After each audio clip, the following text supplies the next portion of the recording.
Alright, hello everybody, and welcome to another video of Green Square Talks Battlebots. I am in the green square, and over in the upper right we have Civilian Arc, and in the lower right we have Pory Nog, with his awesome background there. And, well, Civilian's got a pretty cool background too, but yeah, No, how's it I going? How's it don't. going, both of you?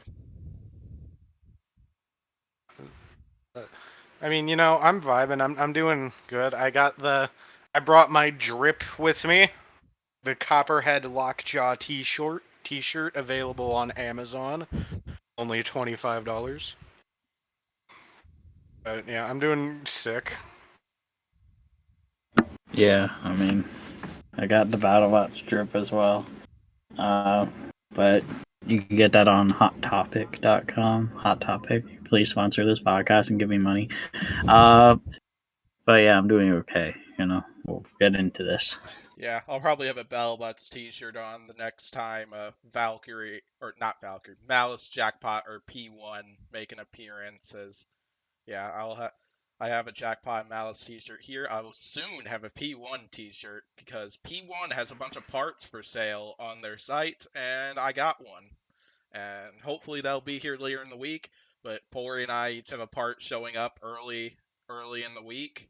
As yeah, we both won a deadlift auction or bought a deadlift part off eBay, and yeah, Pori's got the cooler part though, hands down. All right, so yeah, kind of like what this podcast is. This is the episode 3 review podcast. So yeah, we'll be going through each of these fights one by one, starting with the first 6 on that list, then going to the YouTube exclusive, and then the main event. So yeah, there's a lot to discuss here. There were quite a few big moments that happened in this one, and a small amount of controversy part in some small bits of this that we could discuss. And yeah, I think that probably about covers it. Let's go ahead and get to the first battle. Yeah, so to start this one off, we have Hypershock and Slammo, both returning after a decent, but both of them kind of had off seasons. But Slammo, I think that was Craig Danby's best season of BattleBots, though. But there was still work needing to be done. Great to see both of these robots back. And yeah, so we saw lots of big hits from Hypershock's vertical spinner. That thing worked pretty well until the end of the fight. But what do you two got on this one? I'll go ahead and leave the floor to both of you. Yeah, so it it kind of went the way I was expecting it to. Like Hypershock just box rushing, slamming into Slammo nonstop. I was hoping Slammo would last a little longer. It is what it is. They got a hard opponent, but Hypershock kind of worked, so that's always good. I mean, the spinner did die, which I mean, well, it died, but at least the robot didn't die. So they're making progress, and hopefully they can fix those demons. It was a good performance by Hypershock. I was really impressed with the speed of Hypershock, as that was some quick driving by Hypershock. Just some It was just really fast, very powerful. I was really impressed by Hypershock for this fight. I really do hope that they do fight a, no offense to Craig Danby, more potent bot, as Slammo is kind of like, I guess Hypershock and Slammo, like after the end of the 2020 season, they were kind of at the same level. So I get why they made this matchup, but I feel like they should give Hypershock like a like bot that made top 16 or something. Like give Hypershock, give him Rotator or something. I don't know, Yeah, but yeah, it was good. we already know from the opening trailer to episode 1 that Hypershock will soon have a fight with Lockjaw coming, and I think that's gonna be a banger of a fight, and definitely gonna be a real test for Hypershock, as well as Lockjaw, which we'll discuss later in The this one as part 2021 of the main champ. event. But I think what you got to give a lot of credit to is the driving of Will Bales in this one, because I felt in my opinion, between this season, last season, I'll honestly say ever since Discovery, I think this was one of the best driving performances of Will Bales here, because like he timed a lot of those shots at the beginning perfectly. Was doing some donuts around Slammo, And the thing is, Hypershock's so much faster than Slammo, so it was harder for Craig Dammy to kind of like keep up with like the speed of Hypershock, like what Civilian said. And he got some nasty shots, ran some corners, and we saw a drive belt come out of Slammo probably part way into this fight after Hypershock hit the backside of them. And yeah, I think Will Bales deserves a lot of credit for his driving performance in this one, as well as those big hits from Hypershock. And yeah, really the only damage that seemed to be noticeable on Hypershock was that the weapon stopped working. At first I thought that maybe he shut down the weapon just to avoid potential damage from it, but then he confirmed in the interview that the weapon did stop working. So minor gremlins, but I think Hypershock can sort it out because everything else was working great in that. So yeah, so what do you guys think? Do you think Hypershock will make the top 10 and Will Bales will have to get his hair dyed on film?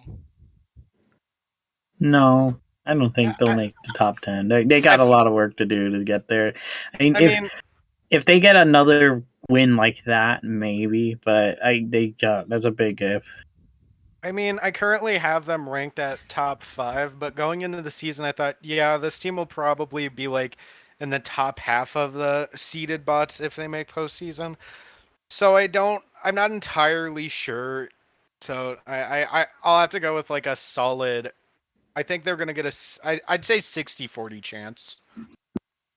Yeah, I think if Hypershock can get like a higher quality win, like they fight Lockjaw soon. I think if they could get a really nice performance against Lockjaw and win that fight, I think they could get top 10 in there. Yeah, That also depends on their third fight because like Lockjaw is not an easy task. Like yeah, like he's Civilian's defending predicted champ, and Lockjaw's definitely a great possibility to win the Giant Nut because they are a I force to be wouldn't say reckoned with. defending. So yeah, but it's definitely possible for Hypershock to make the top 10, and I think it'd be awesome to see that happen. So all right, anything else on this one, or should we get going to the next one? All right, so we got this pick, which, yeah, same background as what Pory's got here. We got Valkyrie and P1 here, and I think all three of us predicted this fight correctly and stuff. I don't think Yeah, any of us switched. I know we all announced that we were going to pick P1 for this one, and yeah. yeah, I like I think this was a really this was an interesting one. Like it was very close in my opinion and stuff because like yeah we saw Valkyrie delivering a ton of big hits and then all of a sudden we saw fire in their robots and their weapons stopped working. Eventually it looked like they lost one-sided drive and then judge's decision. So we'll go ahead and leave the floor to you two on this one. you want to go, Pory, or you want me to go? Told y'all said I was crazy. You're No, like, we oh, didn't. you're an idiot. We Not all you predicted guys. I'm P1. talking Oh, about the listeners out there. oh. Y'all said I was nuts for predicting P1 beat Valkyrie. You were like, oh, that's not gonna happen. Well, guess what? It happened. P1 dominated, and hopefully they make the top of 32 this year. Fortunately, no one that replied to my video, my prediction podcast that picked Valkyrie for that one. No one dissed me on this one, which I'm completely happy about. I can understand why people picked Valkyrie for this one, as Valkyrie's definitely had a good shot at it this one and stuff. But we'll go ahead and leave the floor to you, Civilian. What do you got in this fight? Yeah. Here's the thing about Valkyrie. In my opinion, it's a lot like the horizontal version of uppercut in a lot of ways. As like, no offense to Leon Cushing, you have a neat robot. It has good fights, but I don't see it beating bots that have like good drivers or potent weapons or anything like that. Because really, the only bots I think Valkyrie can beat are like other horizontals and like low tier bots. Because like Valkyrie struggled with bots like Petunia and Sub-Zero, so I kind of just had that thought process on picking P1 is that I didn't really think Valkyrie could do much in a fight like this because Brandon Zielinski has a lot of potential as a driver, and he definitely showed it in this fight. So yeah, it was a good showing by Brandon Zielinski, and and just good job, GG's. Yeah, I definitely think this was a great statement victory for P1 and stuff, but yeah, so kind of like my judgment of this fight, this like it had a really entertaining first half to it, but then when both robots lost drive on one side, the fight kind of fell apart in my opinion and stuff. But Yeah. yeah, so we started off seeing a ton of big hits. Valkyrie messed up the front to P1 pretty badly, knocked off a back wheel on P1. But then P1 posted a damage report stating that when we saw Valkyrie go on fire in there, my first thought was, did Valkyrie potentially lose a tooth on their spinner, similar to how Tombstone lost a tooth and then went up in flames in the Captain Shredderator fight? Because Valkyrie Spinner did look a little off balance, but apparently, according to P1's damage report, that fire was actually a speed controller that exploded in their robot and caused their weapon to cease function. Then eventually, Valkyrie was driving fine when they first got flipped over, but then in a little bit, we did see smoke coming out of, looked like the side of drive they lost drive on, making me think, yeah, making me think that whatever that was smoking up and stuff, whether it was some motor or anything like that, uh, was what caused them to lose drive on one side. But P1 also had some mobility problems. Brandon did say on the post on Facebook that P1 the left side of P1's drivetrain did lock up around the same time that the speed controller on Valkyrie exploded, and yeah, so that's kind of how it went for the rest of the fight. Spin did comment. I'll see if you guys agree with this. This when he sent me his power rankings earlier, which we might see Spin later in the podcast. He said he might show up late, but he thinks Valkyrie should have been counted out in this fight. Do you guys agree or disagree with that? Yes, they should have. They didn't really have controlled movement for the last minute of the fight. In my opinion, I feel like this should have been a double knockout in my opinion and went to the judges in that regard because yeah, Valkyrie didn't have much controlled movement, but in fairness, neither did P1 if I'm being honest cuz Yeah, like but Valkyrie both had of them no controlled movement before P1 though. That's the thing. If they had those issues at the same exact time, I would definitely agree. But like, if one robot dies before the other one, then that one should be knocked out. yeah, I feel like I just feel like it should have been a double knockout, but it went to the judges anyway. So, in the same regard, it's fine that way. So I don't really give a fuck since Valkyrie still loses either way.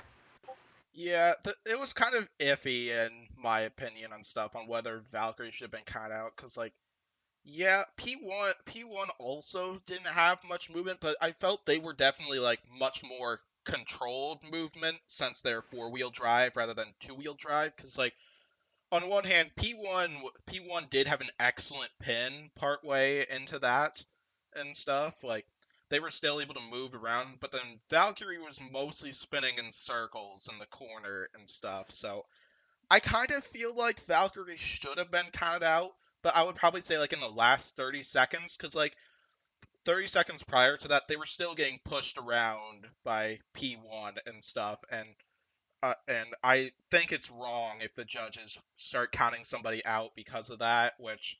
Yeah, I did not like that when Scorpios was pinning Tombstone and the refs started counting out Tombstone while they were being pinned and stuff, but yeah. So then the last question on this one is, what do you think of the judging for this fight? Did you agree with the call?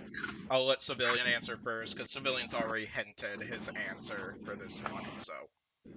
Well, so did Pori, I Well, think. uh, Go it first. doesn't matter to me. Whoever wants to go first can go first. Do you want to go first, Go Pori? Or... first, Civilian Arc. Okay, so here's how I'd score it.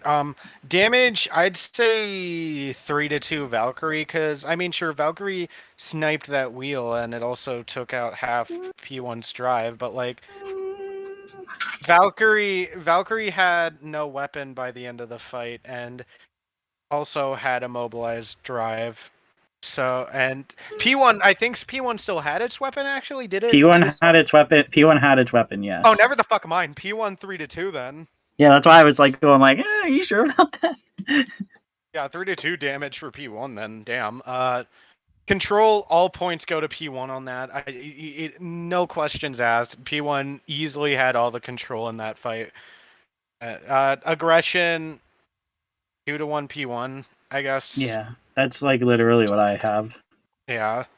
Yeah, this one I was really iffy on because, like, in my opinion, this is a really hard judge's decision to score and stuff, just because of everything that happened in this one. Yeah, like I 'Cause, was like, in literally. my opinion, with damage, I scored this one 3-2 for Valkyrie in this one. Cause, like, yeah, P1 did have their weapon go, did still have their weapon at the end of the fight, but they didn't really do anything with it. Like, especially in the last half of the fight. Like, we did see some good They got a action. lift in. We did. Yeah, they got a No, no. lift.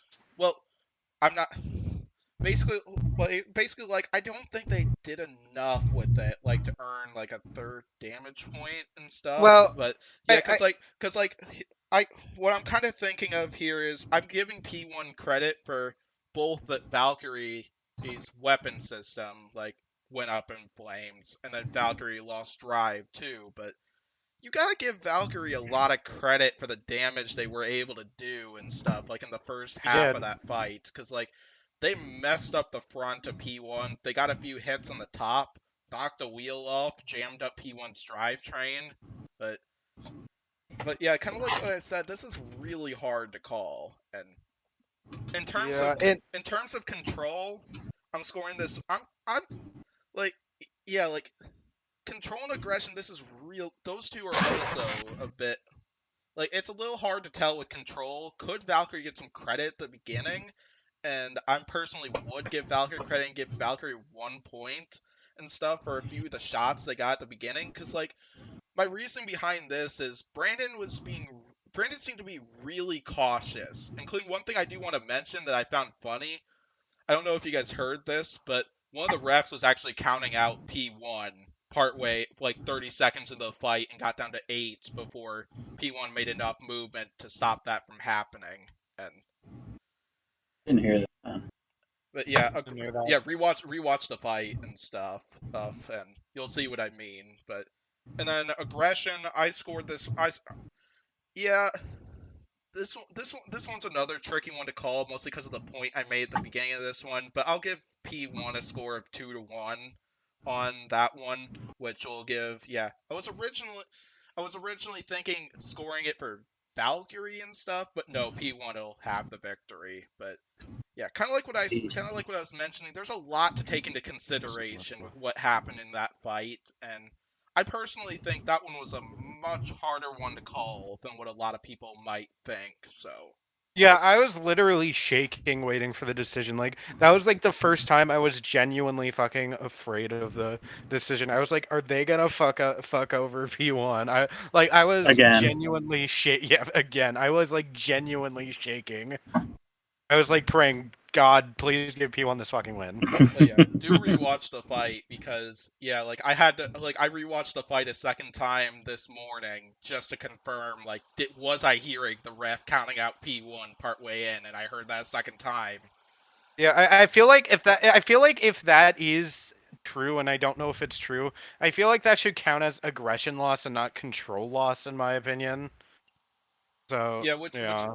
yeah, but either way, though, so yeah, this was a close fight. Hopefully, we'll see Valkyrie bounce back from that one, and as we know, they're gonna take on Blip at some point. I think that's the only publicly confirmed fight I know of for either of those two. And yeah, so I think it's time to get on to the next battle, unless if you two have something to say before we get to it. Aw. All Oh right, Jesus. this one. And yeah, there's some stuff to talk about with this one. So, Huge and Riptide, and I will say this is the big prediction I got wrong on this one because I personally was not expecting the outcome of this one. But before I leave the floor, I might as well mention that there was actually a little bit of controversy with this one. I would call it controversy. It was minor. I don't think it would have changed the outcome with it, but Yeah, I yeah, don't think some so people either. that attended it live were telling us about this. Bunny from Malice told us about this in one of our Instagram group chats, and Yeah. Battlebots edited out a big thing that happened before that fight began because they actually had to restart the match because P1 left the square they were in a full like 2 seconds before the starting bell began and got a hit on Huge and got a false start in there. And yeah, I think that's probably all that needs to be mentioned about that. I'll go ahead and leave the floor to you two on this one. So There really isn't, besides the false start thing, there really isn't a lot to say about this. Actually, it's in a way good that happened for the podcast because otherwise you'd just be like, oh, they hit him Yeah. once, the Yeah. fight's over. But yeah, so I don't know. It's a weird gray area. I feel like I don't think he did the box rush with ill intent. I mean, it's guy's first fight, whatever. But I do feel like from what I heard, they didn't let like Team Huge like check the robot before they fought again, etc. Which they probably should have. But I mean, I don't think it really would have made much of a difference either way. I guess it's just like a situation where they just never had to deal with it before. So maybe if he's quick to rush again next fight, maybe like reprimand him then. But yeah. But other than that, this fight it was very quick. I mean, and quite frankly, it was a very lucky shot in my opinion. I feel like if Huge hadn't gotten to that compromised position, Huge would have won that 1,000%. Yeah. Here is my entire opinion on this on the early start. So here it is. First of all, I want to say that they should have aired the false start in my opinion, because I feel like the fans that weren't able to watch it live need to know about like all the controversy going on in each fight in my opinion. Because not only does that give us a basis on what's going on, like for example, Yeah, like Valkyrie, like for example, when some builders said like, "Oh, like if when Bunnies told us that, like when Bunny told us Riptide had a false start, I would have never known that otherwise. Like, yeah. so I feel like they should have like aired that in my opinion. Now It would make here's the my fight more memorable. Like, yeah because I mean, I'm thinking back to the very first fight of the reboot era that was filmed, Complete Control versus Ghost Raptor. Yes, that's the first fight that was filmed when Robots was rebooted. But they filmed the drama with that. They yeah showed like that on TV, and quite frankly, it made for better TV than the boring ass fight that was behind it. yeah. So, but in my opinion, in the false start itself, I feel like the outcome itself wouldn't have changed all that much. Because as the Riptide driver, I think his name is Ethan or some shit. yes, Yeah, as Ethan said, Huge's weapon was spinning upward and not downward, which, as Ethan said, is kind of more beneficial for Ethan and Riptide. I feel like if Huge was spinning downward in the fight, then I feel like Huge would have won the fight. But since it was spinning upward, I don't feel like the outcome would have changed that drastically. Because I feel like Huge was still doing the same thing Huge would have done regardless if the false start happened or not. So I feel like Riptide in this situation would have won either way. So yeah. yeah. So kind of like my opinions on this one. In terms of the false start, I do agree that I don't think it really would have accepted the outcome, but I feel like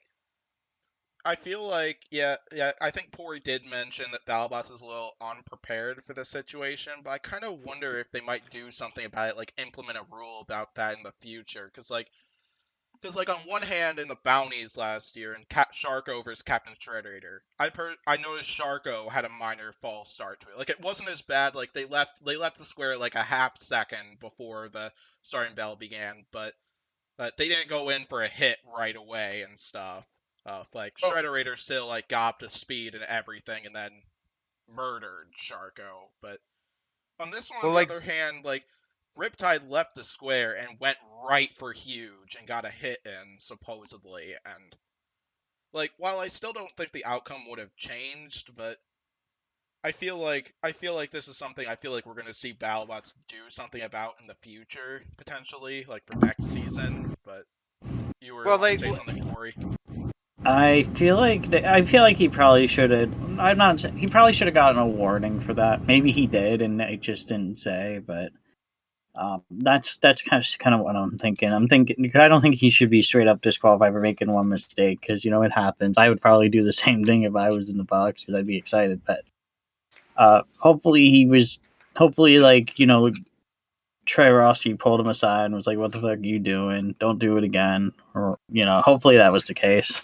I Yeah, want to get yelled at by Trey Rossi. That would be sick. yeah. we need to watch him make some guitar. I also agree with Civilian that I think Battlebots shouldn't have edited that out, and I also agree with Bunny too, who mentioned why they shouldn't have edited that out, because like, yeah, like what Pori and Civilian both said, I personally think that would make this episode like a bit better and stuff than it was, and this was a good episode in my opinion, but I feel like it would have been even better if they included stuff like that, like, yeah, it's always nice to include drama in, like, a TV show like this. Like, similar to how whenever big controversy like Vita versus Rotator and Huge versus Hydra occurred last season, Yeah, I'm they showed surprised. off that Yeah, like Victor Soto and Jonathan Schultz, who both weren't the most happy with those two fights. So, yeah, like, Yeah, I mean and then they were also like the desperate action in for the it last pits year. too. So, yeah. Yeah, but it looked like Jonathan Schultz was a good sport about it because Ethan and him did shake hands at the end, at least with the outcome of this fight. Yeah, in terms of the fight itself, that since I should get to that, like those are some monster hits from Riptide. Like I personally felt if those two went weapon on weapon, like even with Huge spinning upwards like that, I didn't think Huge was gonna get airtime. Like like one of those first few hits where Huge went like 5 to 10 feet in the air, and it was kind of crazy. I do agree with Pori that I think it was a little bit of luck that Huge got stuck in the screws like that. But the one thing I am wondering, because I noticed one of Huge's the wheel of Huge that was in the screws, so it's bending in kind of a weird way. I'm not sure if that occurred by design or if the wheel might have been a little bit loose and stuff. I feel like it's probably the first one, but that's a thought that came to my mind. But either way, though, I do think Huge should have spun downwards, because if they could go weapon on weapon, go up in the air like a foot or two, and then would land right on the top of Riptide and might hit yeah, something important. So I do think that was an error on Jonathan Schultz's end, but I think Huge can bounce back from this one. It's confirmed they're going to take on Switchback eventually. I know Spin Doctor has a big take on this one, and that he thinks is wild. Switchback could take that one. I could see that happening Yeah. personally. Like Spin I, Doctor has some really good arguments for why he thinks Switchback might win this one, and I support him on that one. well, here's the thing. It depends. How is just Switchback fix its teething issues? If so, it could win that fight definitely because it's like Huge is the perfect test to test the whole idea of the articulating drum because it's the only like vertical spinner besides like Sawblaze and Scorpios that could actually hit Huge's chassis. Like there's if Switchback actually functions properly, they could definitely win that fight. Yeah. I mean, Switchback is just too slow, in my opinion, to really nail Huge. Well, I Huge guess. is a slow robot too. Huge isn't like zooming Yeah, across the box. Huge is pretty sluggish. But Huge has got that area. It's big. But It's it's still a slow bot. I would probably argue that Switchback is faster than Huge, to be honest. I'm not sure which one will be faster. either, but I know it's pretty close. Cause I know it's pretty close between those two. Yeah. Maybe if they don't Like- use those rubber fucking wheels they did. Well, I mean, I don't know, but yeah, I feel like they could definitely do it. Like, I might bet switch back on that. We'll see who else is on that fight card. You know, if it's Yeah. like an easy week, I might as well get spicy. You know. I know. Like, yeah, just take what I did in episode 2, even though it didn't work out for me at all. But, Weirdo. yeah, it's always fun to have a few hot takes. Like, we'll be talking about what in my opinion was my biggest hot take on this episode that I actually got right. So in the next fight, and yeah, anything else on this fight, or should we get to the next one? All right, so yeah, my big take on this episode, and my take on and my dark horse pick being Fusion is still alive, because that was an awesome performance by Fusion, including you gotta love the trash talk at the end that Reese I had called towards this his fight brother. too, Green. Yes, you did call this fight too, but last minute. So I did. It was the last minute, but I still called it, and I gave you got it right. 99% less crap for this one. No, I'm gonna go Um, 99.9 because yeah, like in Yes, general, you well, yeah, did it's pick this fight even though it was last minute. So you It's get a hard fight to predict, but so you get way less crap for it. You get a free pass, yeah, Corey. true. Based. All right, and so I see Civilian disappeared, and He because knows. we know he picked Cobalt, so True. yep, he Based. did pick Cobalt. So all right, Everyone. so what are your thoughts on this fight, both of you? This was a beautiful showing by Fusion. If Fusion can do this in every fight, they could have a deep run. It looked really good. It punched holes into Cobalt's freaking armor, which was pretty wild. And Cobalt really couldn't do much. Like, you know, Fusion did everything as planned. They got a lot of very nice hits in on Cobalt. And I honestly, that kind of worries me because I was expecting Cobalt to be better driven because I don't know. Maybe this is a hot take, but I feel Cobalt was actually pretty poorly driven. They were just driving into Fusion's weapon for like the whole fight. They just kept driving into it, like they weren't trying to go around to the side or anything. Yeah, I It agree. was like they were just like, yeah, maybe if we drive into the vert this time, it'll work. And it's like, bro, Cobalt's not gonna win the ground game against Fusion. There's no shot, 0 shot. So congrats to Fusion. It was a very good fight. It was a very good performance. If he can do this again in its next fight, they could very well have a shot. And I'm starting to lean on them being a dark horse this season too. And the big elephant in the room, Reese Ewart's interviews are fucking great. And I want him to win every fight that isn't to Ribot, just for the sake of him getting interviews, just because he's fucking hilarious. That guy should have like a comedy special where he just like talks about robots. I'm curious what Donald Trump would think of his interview there, and if he watched Battlebots. I don't know if he watches Battlebots though. It'd be funny though. What do you got, Civilian? Yeah, hi, I'm here. I'm Civ, get used to it.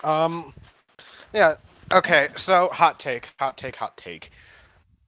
I see a lot of people are jumping on the Fusion train now. I'm pretty sure Green was already on the Fusion train a bit going into the year. I said I've had if confidence in Fusion ever since the beginning of the season. Like Pory is like Fusion's been my dark horse pick ever since the beginning of the season so far. Pory has also jumped into the Fusion Dark Horse. Hey, hold up, hold your horses, Mr. Civilian Arc. Hold your horses. I said if Fusion can do this in its next few fights, then I'll hop on that Fusion train. So here is my opinion on this. I am still very skeptic about Fusion. Oh, I am too. I am very extremely skeptic about Fusion, and here is why. Like Pory and Green have said, this was a perfect, flawless showing by Fusion, and I feel like that's where the skepticism lies about that. Because Fusion took no single weapon shot from Cobalt at all in this This fight. is true. They The did only take they thing did take a hit on the screws with their horizontal that's spinner, but that I but mean, I yeah, but but your point still stands though, civilian. yeah, there's a big difference between hitting the wall and then hitting a spinner that's spinning at like 250 miles per hour. Though to So be fair, if they hit the wall last year, they probably would have blown up. Let's be real. yeah, Yes. but like I still feel that I need to see more from Fusion. I do have Fusion, and I have Fusion ranked in a pretty good spot right now, but I'm still pretty skeptic about it. So I feel like whenever it fights Copperhead, that will be a true test because Yeah, you're not gonna avoid Copperhead's weapon. No fucking way. it's like all That's weapon. yes, it's literally all weapons. So I feel like that'll be a huge test for Fusion. But yeah. Yeah. So yeah, kind of like my takes on this one. Like I agree with Civilian that I think Copperhead is going to be a real test for Fusion because like even though I have been on the Fusion and Dark Horse pick train and ever since the beginning of the season, yeah, like what they said, we didn't see a single weapon on weapon shot. While I do think that hitting the rails like that is pretty big, like the way they did, because like just take like Tombstone and Beta. Like Tombstone got messed up from that hit on the rails they took when Beta pushed them right into it with their weapon up at full speed. And Fusion's horizontal spare definitely isn't as good as Tombstone, but is capable of causing some damage on their own. But yeah, kind of like yeah, like Cobalt came in with some with an attachment there for the front. I think they said it was mostly to fend off the horizontal spinner, but it really did not work out for them at all because I think it just worked more in Fusion's favor because like right after Fusion ripped that off, there was a gash right in the front of Cobalt that Fusion was able to take advantage of and just keep winning the ground game over and over again. Yeah, and while I do think that Matt Maxim's driving was a little sloppy on this one, I I feel like there were some gremlins with Cobalt in this one, cause like yeah, like we've Probably. seen Cobalt in the trailer where they're gonna take on Ghost Raptor and Gruff, which I'm guessing are gonna be their next two opponents for this one. But Here's some free wins, Cobalt Cobalt. Cobalt We want was you to mo- make profit. Cobalt was moving Cobalt was moving a bit slower in this one compared to what we've seen in the past, and as well in that fight with Ghost Raptor that we saw there, because we saw them rushing right over to Ghost Raptor and just hitting them time and time again there with that vertical spinner in that clip. And yeah,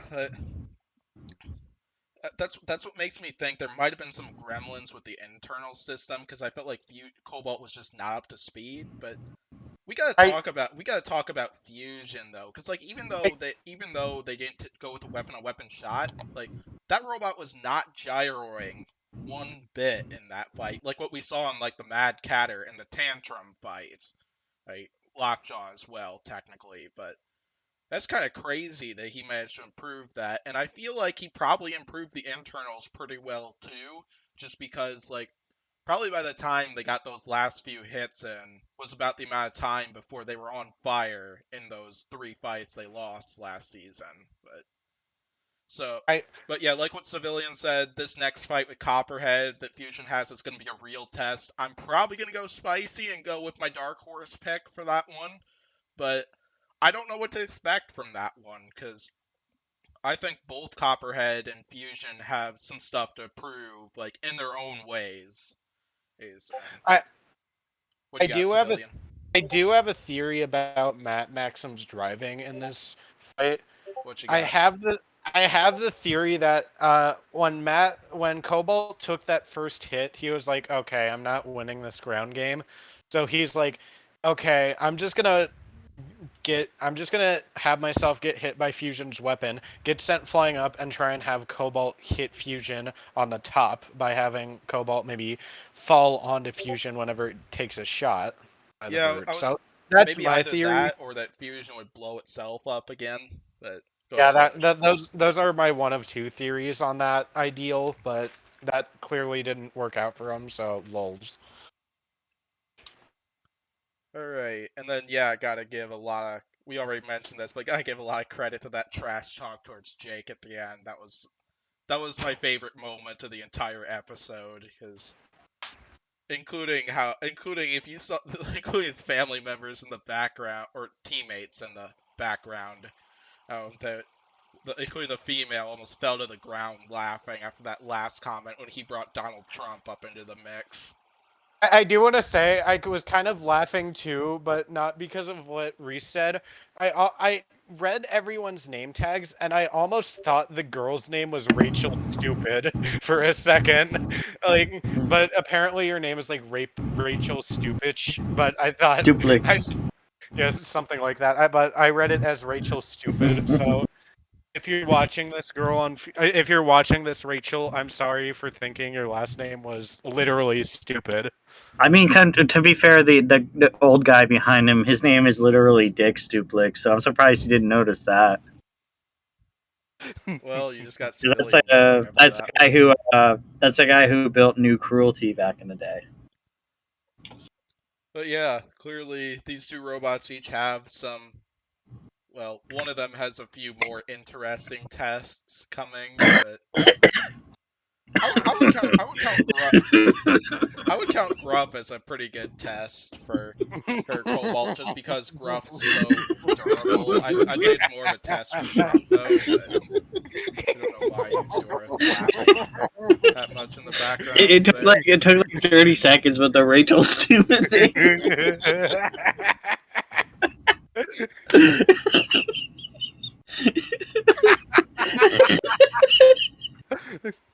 All right. Anything else on this fight, or should we get to the next one?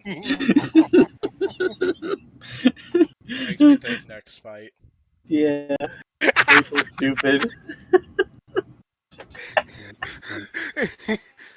All right, here we go. And now we got the return of my second round pick and King of Draft, who got me 5 points in this one. We got Black Dragon, who is taking on one of the biggest veterans in the competition here. Not the biggest, but definitely high up there.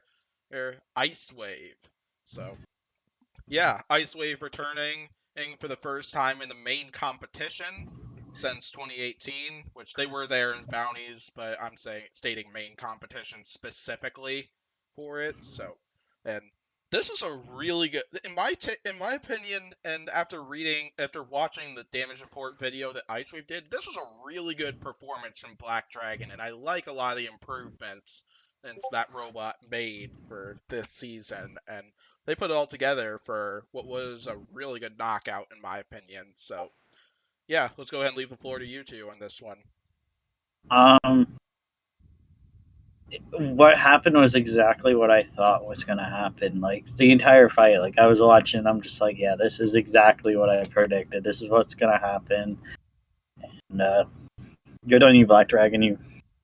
You hit my expectations like a tennis ball. Yeah. This is kind of a sad fight to watch just because I wanted one of my favorite bots ever to win and beat one of my least favorite bots ever. Icewave is your least favorite bot ever? No.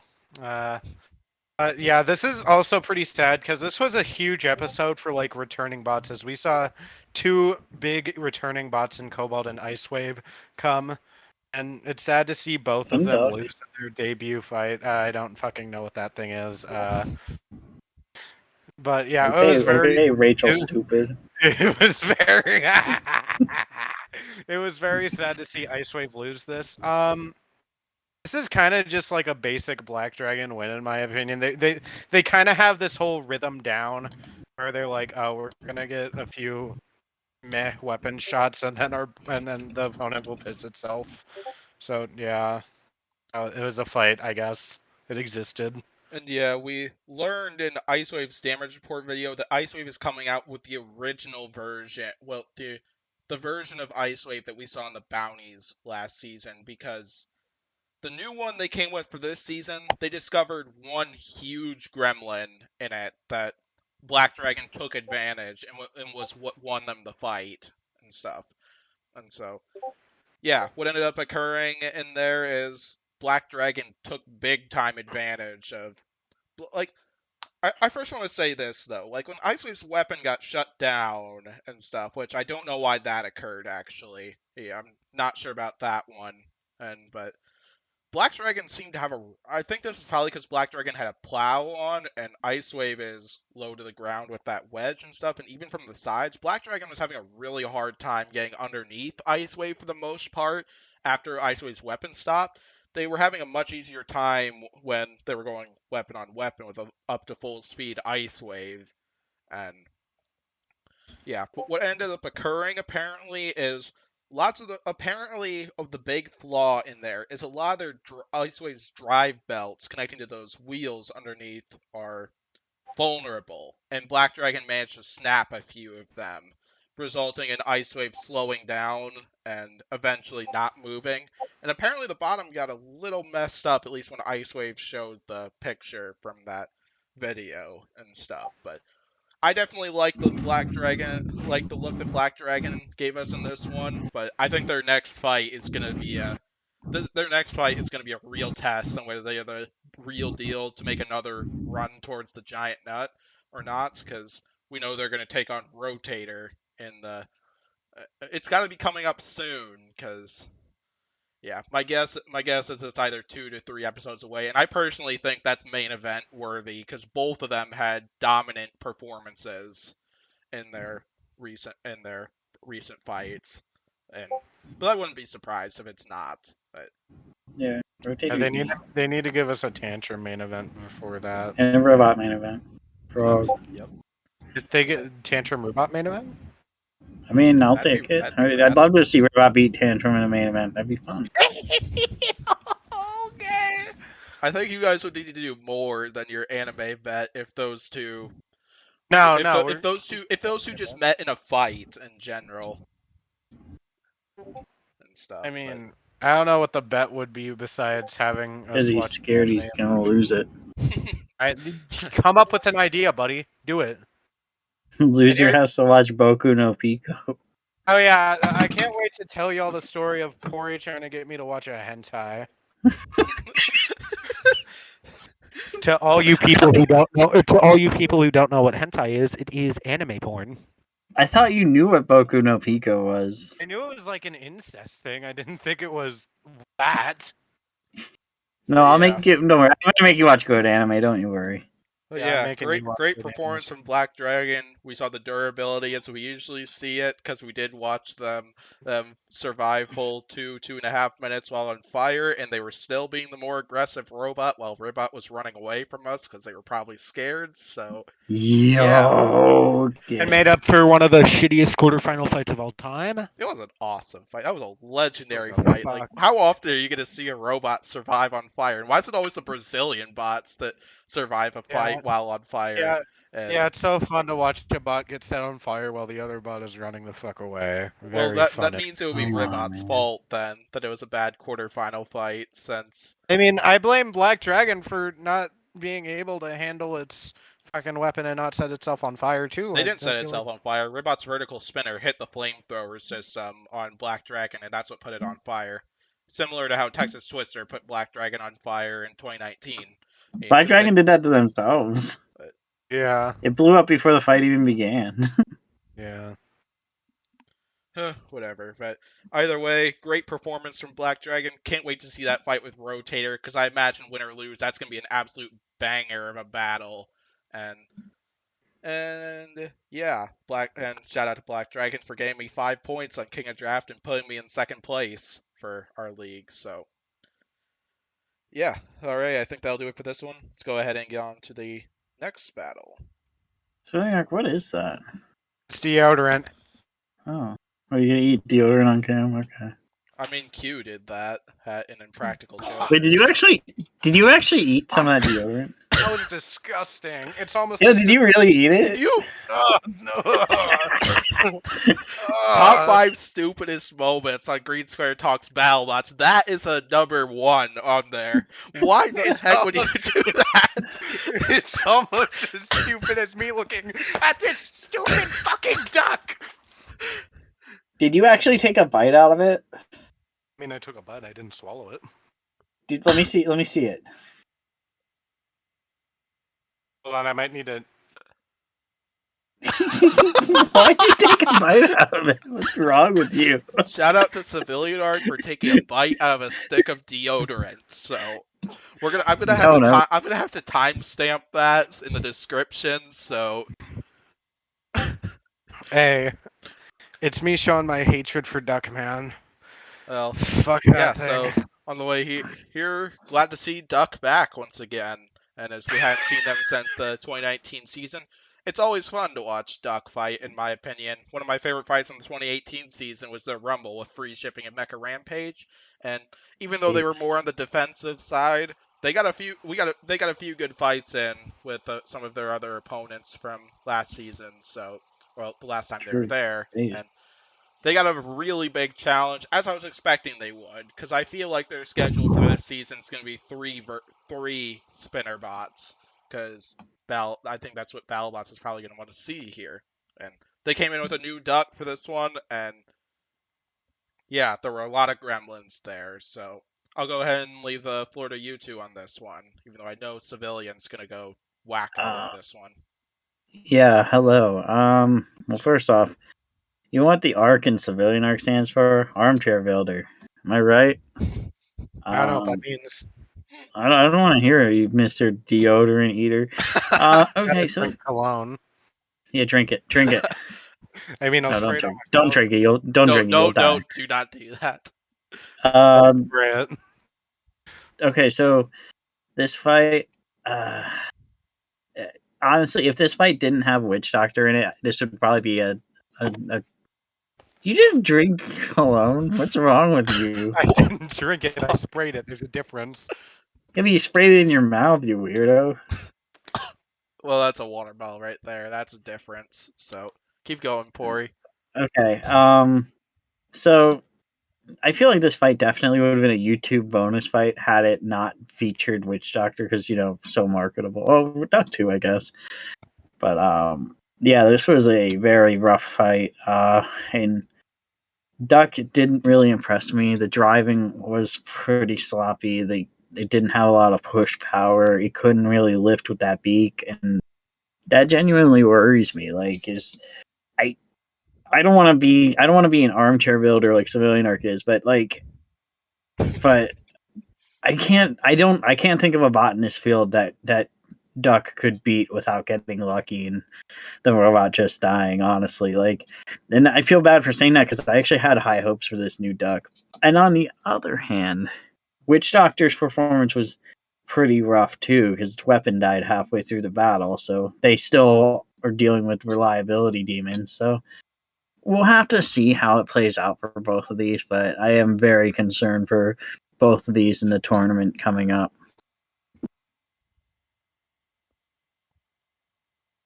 Go my ahead, up. Civilian. Oh, okay. Sorry if I sound weird. My mouth tastes like shit right now. Well, because you're dumb and you ate deodorant and drank fucking cologne. Ironically enough, the stuff that smells good doesn't taste good. I wonder why. Yeah, but yeah. First of all, shout out to my third favorite robot. Well, no, fourth favorite robot making its appearance in its first fight of 2021. Glad to see Witch Doctor back. Glad to see it fight again. But also, fuck Duck. I forget. What were those words, Civilian? Fuck. Civilian, we're on live. I don't give a shit. Yeah, it was I know. very late. I know there. But yeah, Witch Doctor gave us some pretty great hits in that fight. Like literally sniped that fork off in the first 5 seconds. And then people are giving Witch Doctor shit about it just losing its weapon midway of the fight. But honestly, I feel like it did a ton more to Duck than people think it did. Because I think it looked like, at least to me, it looked like Fuck was very close to just like splitting apart. Because like it kind of looks like the left side of the bot, the middle side where like the lifter is and such, and the right side of the bot.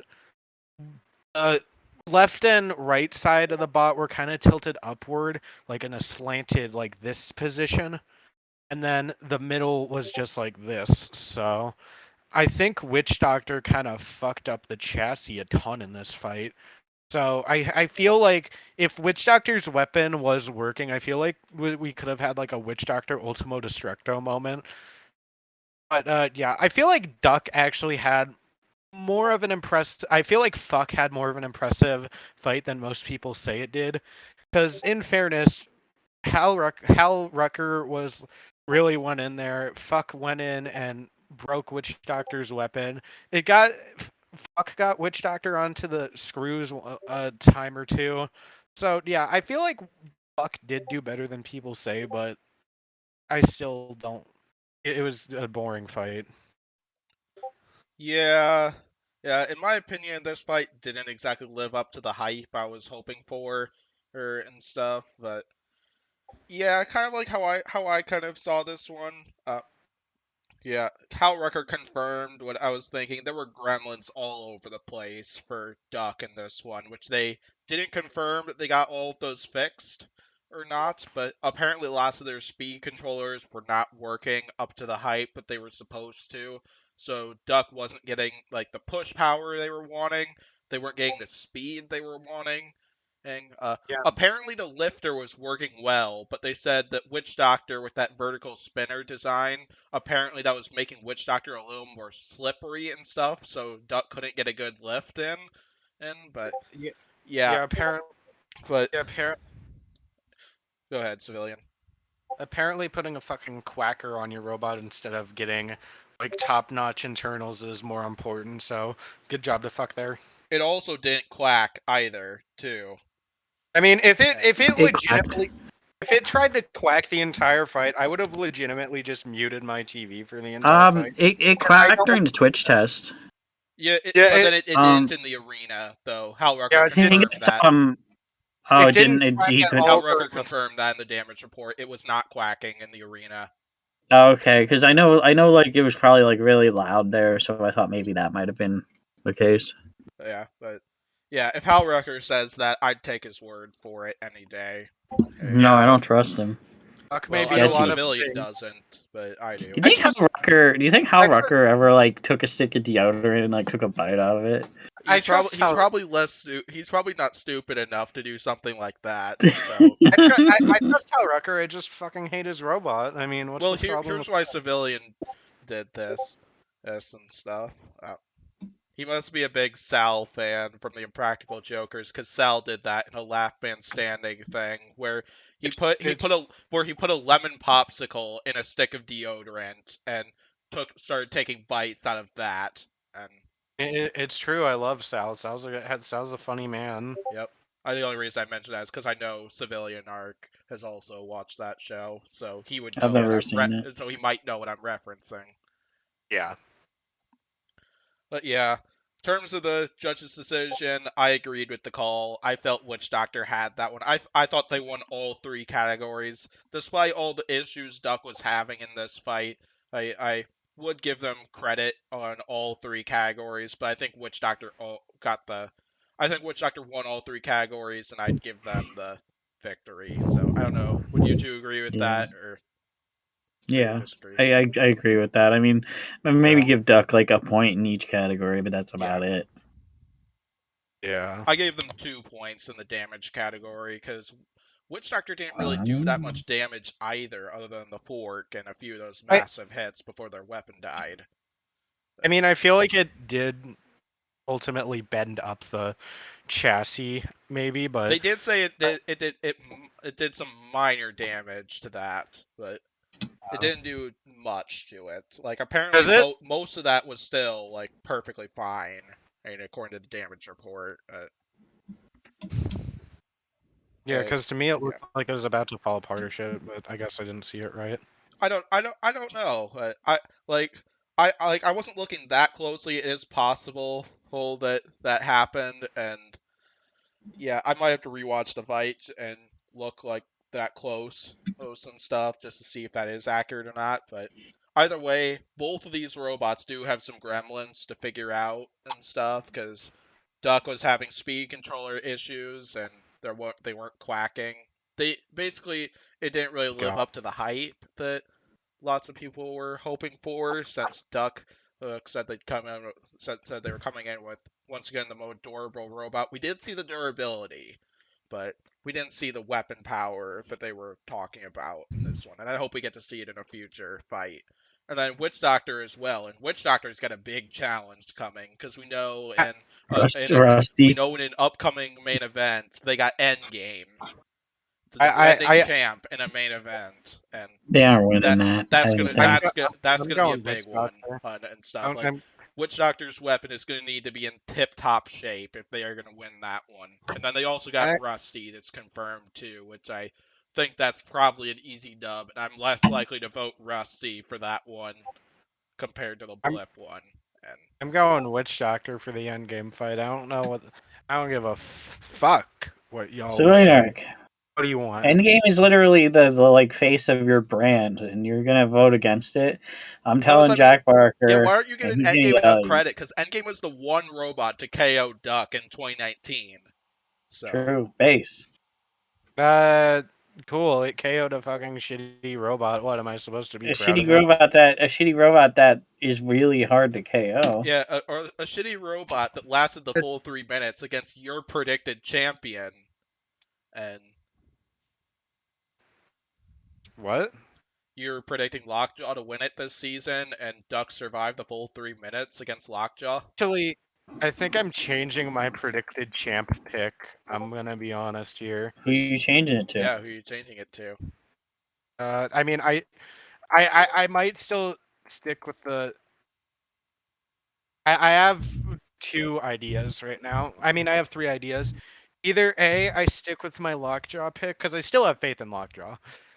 B, I go with Tantrum I because thought you were gonna say Tantrum. Malice. I was gonna be like, Oh, what? I thought he was gonna say Mad Catter. Nah. And thirdly, and this is gonna shock some people, but Hypershock. I could see that one.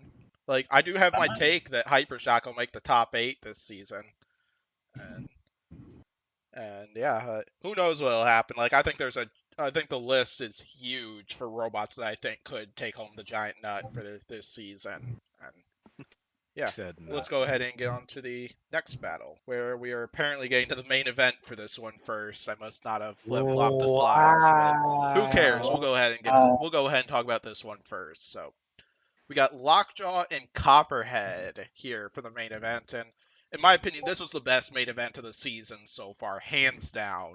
Like, this was a really good fight, a really good showing from honestly both robots and stuff, because we just saw an all-out brawl for the full 3 minutes between these two robots, and yeah, like, I think this was a good showing from both of them. So let's go ahead and hear your thoughts on this one.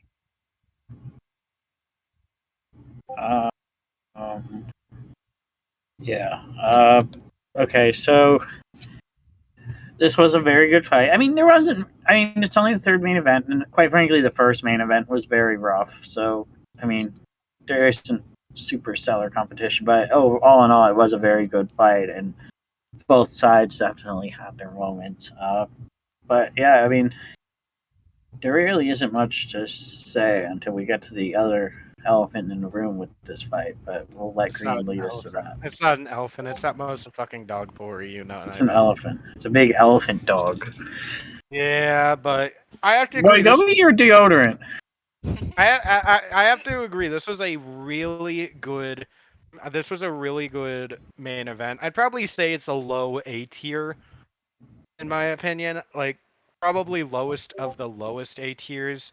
Also, if you saw my main event tier list, you can go check out me, Spin, and Manteen's thoughts on those main events.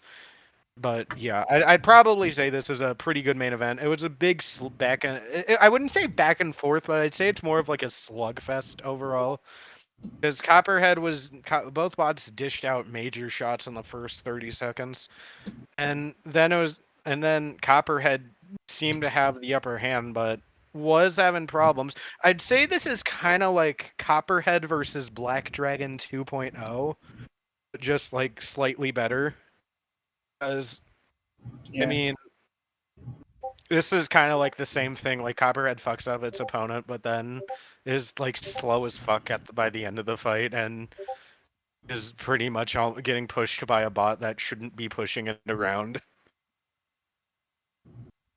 Why But is your also, camera cropped like that? You're like the secretary from Powerpuff Girls. because I wanted to do it, I wanted to show my shirt. Oh, okay. I He respect wanted to it. show off his shirt and hide that he's eating deodorant up at the top of his screen.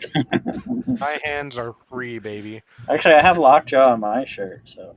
Yeah, but I do want to address an elephant in the room, and it's not the elephant Pori somehow sees with his magical goggles or some shit. I feel like Lockjaw shouldn't have gone in with that back plow, cause like I feel like Lockjaw would have been like more aggressive if it didn't go in with that back plow. Cause I honestly don't know what Donald was thinking with that. I don't think they even said that in like the freaking I have an interview. idea on what it was for, but I'll share what I think that is when you're done when you and Pori are done with your thoughts. Like, I don't think Lockjaw could really take on Copperhead with like when I saw Lockjaw coming in with the back plow, I was like, okay, I know Copperhead's gonna win this now. Also, this main event was kind of bittersweet for me because I predicted Copperhead to win this, which means it was gonna be a win-loss either category. Because if Lockjaw wins, my predicted champion gets a win, and then I get points on KOD.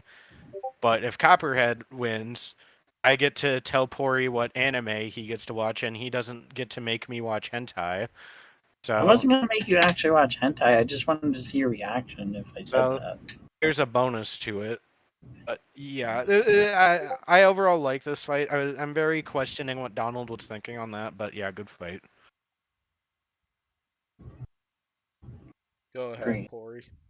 Well, I was gonna say, my theory for the butt plate was that it probably wanted Copperhead to like beat the crap out of it and hopefully kill the weapon.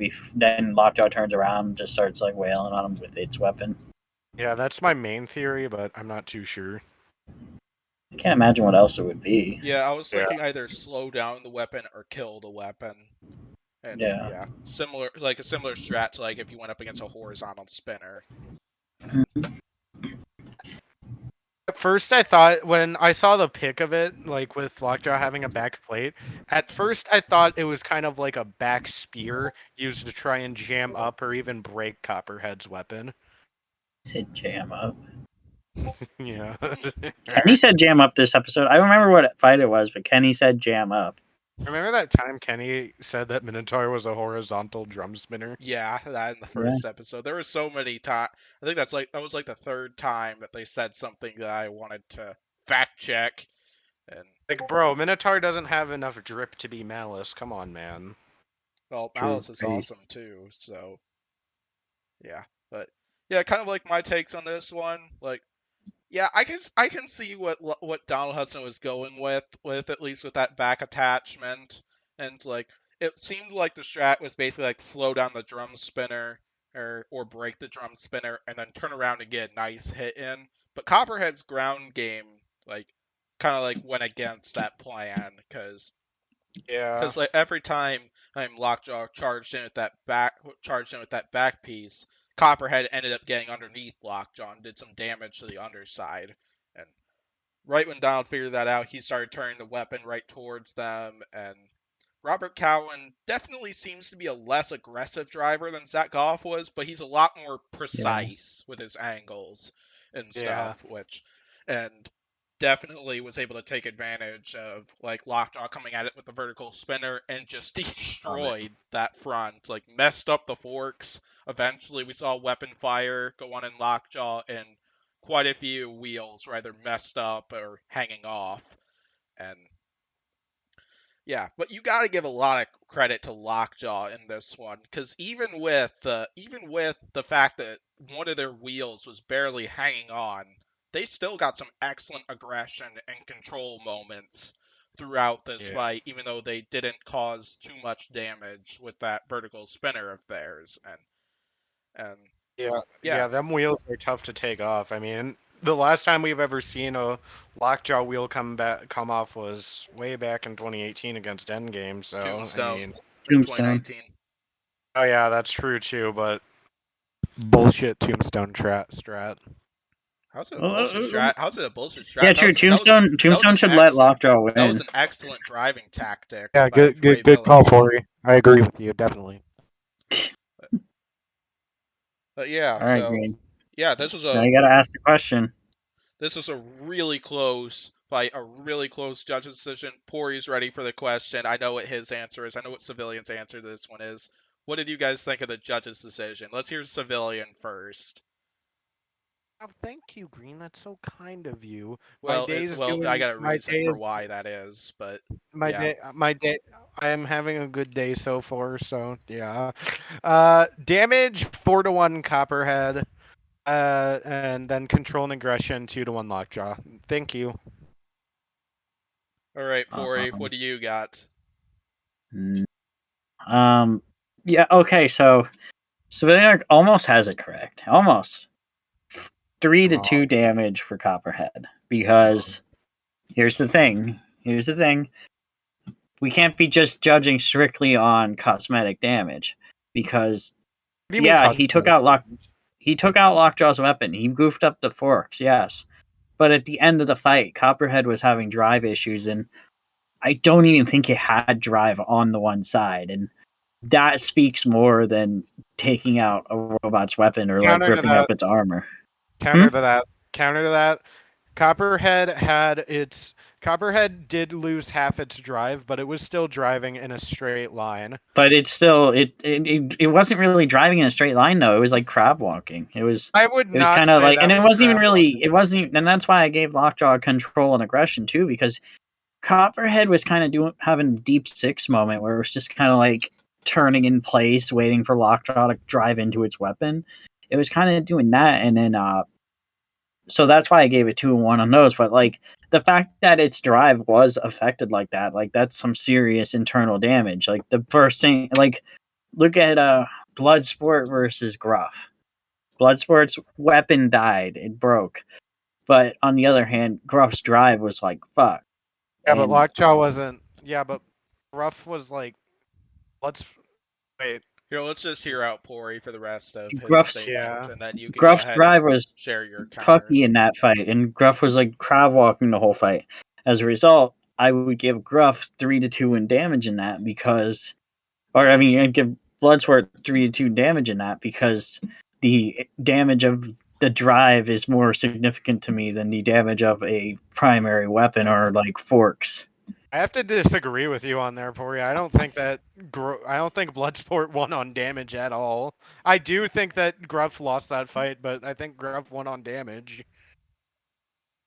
I'd go 3-2 for Gruff, but much like I'd go 3-2 here, and like that's just the thing. Like I feel like a lot of people are looking at this fight strictly from the cosmetic damage that Copperhead caused. Like, ooh, he loosened one of Lockjaw's wheels. Oh, he destroyed the forks. They aren't looking at the fact that Lockjaw was still driving perfectly. Lockjaw was still pushing Copperhead into walls and stuff. Like Lockjaw was driving normal. Copperhead was just like crab walking. And Derek Young has an eye for things. Like he like even when competing, like with the net with complete control. He had an eye. He read through those rules. He figured out real quick, like, oh, I can technically use a net and get away with it. I'm pretty Because sure Derek's he got just an eye for simps for detail. robots. What? I'm pretty sure he just simps for control. No, Derek's just got Derek noticed that Copperhead wasn't driving on one side, and You I think that's obviously significant. didn't Now think that. there could You be. obviously I'm not didn't saying get that you're wrong per se.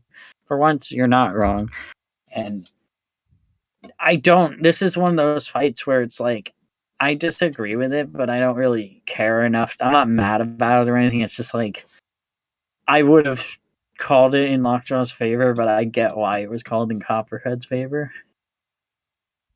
Yeah, I gotcha. But yeah, I personally agreed with this call, but I might need to rewatch at least the last minute because I did notice that Copperhead was slowing down near the end, but I didn't think they It was lost. kind I of didn't think they lost drive on one side. That wasn't exactly clear to me, but Probably I wouldn't think be they hard for me did. to rewatch the Robert, fight, but I will say Mistaken. Robert Cowan did say that he did lose drive on one side in his post-fight Okay, so my But suspicion was right.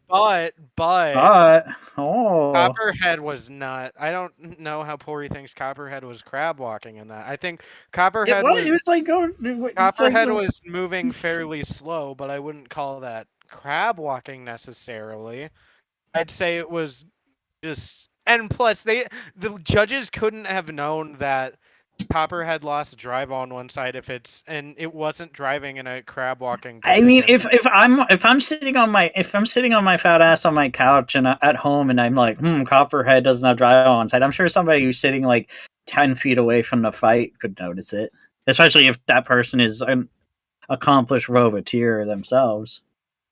yeah, aggression and control 2-1 Lockjaw on both ends. Because the fact Yeah, that Lockjaw, even with all that damage they took, like they were still pushing Copperhead around and stuff, even with all that chaos that happened. that one moment where it gets behind Copperhead and drives Copperhead face first in the wall. Oh, beautiful. Yeah, uh, yeah.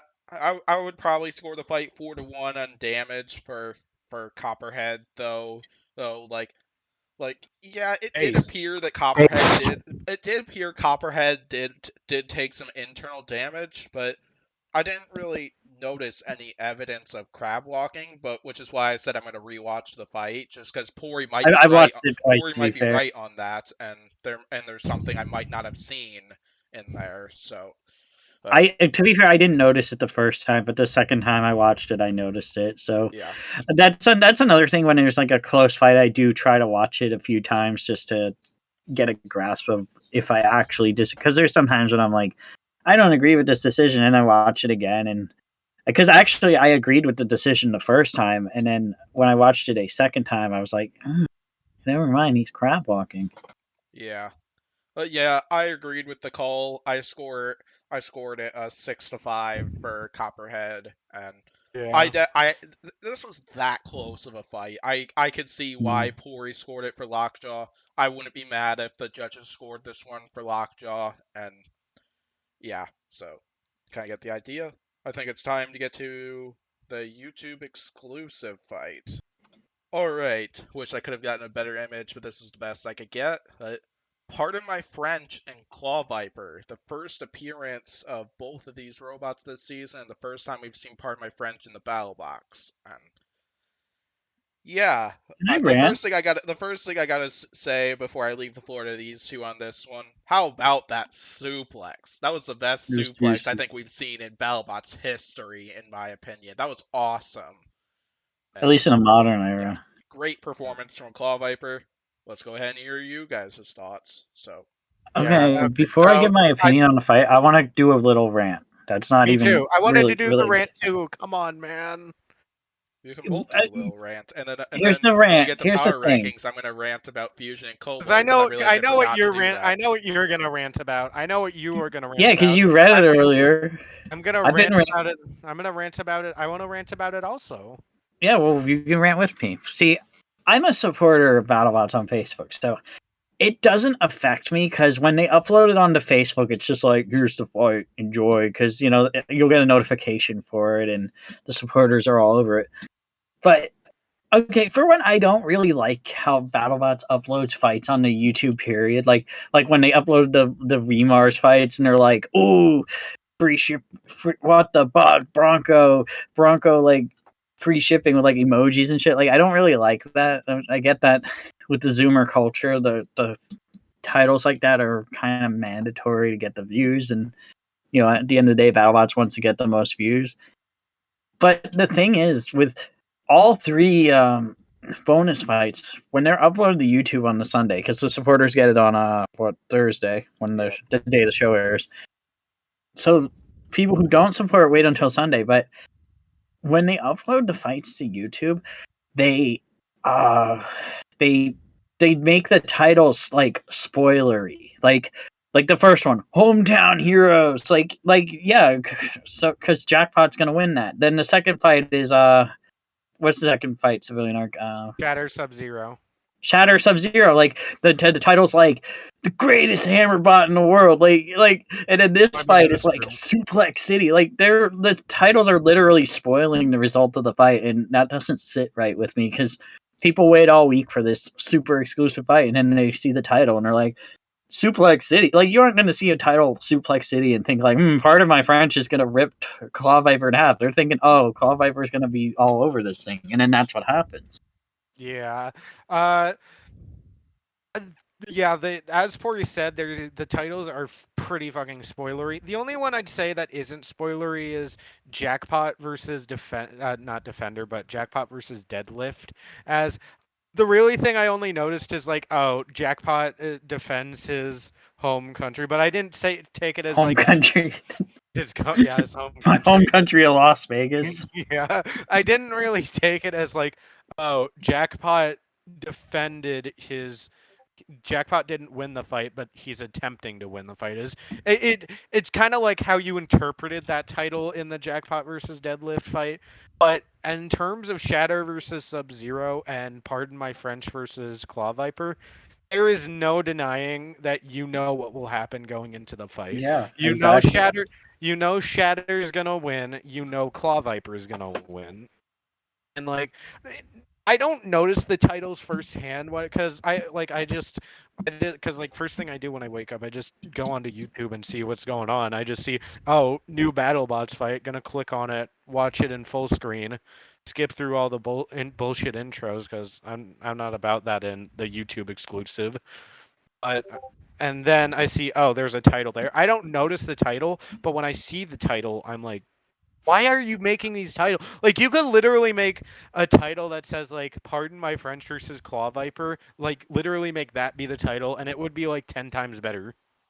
I mean, they could do a clickbaity looking title, like, like Sub-Zero versus Shatter. They could be like the Flipper versus the Hammer or something like that. Like, they don't have to be like, this is the hammer, it's hammer time or whatever. Like, they could do something that incorporates both of them, like, or be like, it's time for the French suplex or something, like, Yeah. or like working out in Las Vegas, or the future runner up in Las Vegas. Like, they could Okay. do stuff like that. Like, they could do those obnoxious titles and not spoil the fight. They just gotta like brainstorm some good ideas. Yeah. All right. Oh, are we supposed to be the talking fight. about That's the right. I'll go first since Pori decided to rant first. You go first.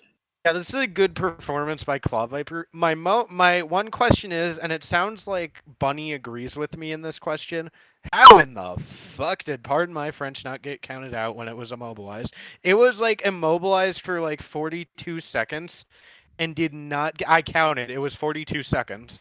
42 seconds of Pardon My French being flipped over on its back upside down, and it did not even get a warning. I'm like, bro, what the fuck? That's literally like what, like almost that's like a sixth, like more than a sixth of the fight, and like, Pardon My French didn't get counted out whatsoever. Like that was kind of annoying. It's possible though that they did get warned and just didn't edit it into the broadcast. I don't know why they would edit that out though. I don't know. Because they didn't count them out at that point. Yeah, but they usually give them warnings like Witch Doctor versus Death. Well, that's not a good example, but like Valkyrie versus P1. We'll go with that since both bots were like crab walking and didn't have, but neither of them get counted out when in theory both of them could have. The warning wasn't necessary in that because neither of them really got counted out and it just went to the judges. So why did they edit the warning out of a fight that one bot is clearly mobile while the other is clearly mobile? And they just want to show Claw Viper being neat, probably. I don't know. But I don't know. This was a fun fight, though. It was nice to see Suplex City happen, even if it was clickbaited to me. But it was very impressive performance on Claw Viper. He's driven way better. He can actually do cool suplexes for once. Because I don't think Claw Viper even got a lift last season. in like its I 4 want to fights say that it had. I want to say it got a lift on Kraken a few times. Yeah, I believe they did get a lift on Kraken, but it didn't work in their favor though. It was like it wasn't like They this got a though. For near sure. lift on Black Dragon too, but Uh, not good enough though to exactly Yeah. count it. But Civilian Arc's mentor definitely did a good job in this fight. He's your Oh, yeah, mentor, right? he gave me some robotic combat tips. Yeah. Okay, well, yeah. Then Kevin Milcheski's a good guy. But yeah, that's part of my French definitely has a lot of work to do. I'm not gonna be like Civilian Arc here and be like it's not gonna have any chance because I do think the design has a shot. I think I mean, it has potential. Here, You have to here's keep in mind half of the team wasn't there. Like half of part of my French's team is Europe based, so they couldn't make it because of the pandemic. then my And point. Well, shouldn't my point stand even more then if that's the case? no, but I'm saying what might happen is like after this fight, the other builders will see, oh, that thing sucks, and then like they'll rally together to help him get it fixed and get it actually working correctly. Which is what they do. That's what builders do when they see robots struggling. They help each other out. And Yep. if that thing actually has like a good spinner, that thing could probably deliver some nasty hits. So I'm not going to count out part of my French quite yet, but that was a weak first showing. And another thing on the fight, they probably didn't count. They probably didn't count them out right away, just because like it would 100% be a basement fight if it was just like the suplex and then that's done. Like I mean, they I don't wanted think it to there's make TV. fights this season. Hmm? I really don't think there's basement fights this season. I think there's going to be a few. Yeah, it sounds like based off of what we've heard from someone who attended it live that there will be a few, but it Yeah, sounds like like the 5 movie or is going to be something. so much better. But in terms of Yeah. my fight, that was an awesome showing from Claw Viper. Like they look like 100% better than what they did last season. I do have questions involving their durability if they take on like a much bigger spinner, and which the Battlebots hasn't confirmed any of their next few fights, so we don't know. But I want to see like a much bigger test for them. But yeah, it was a good first showing from Claw Viper, and then in terms of Pardon My French, I haven't lost hope in them yet. Like I said, like they did post a damage report, and it really sounds like, based off of what they've said in that this might have been a last minute build and stuff. I think both because half the team wasn't there and just timing. Because basically, it sounds like they had to do a lot of 3D printing, like right before leaving to come down to the event and create more parts right before this fight.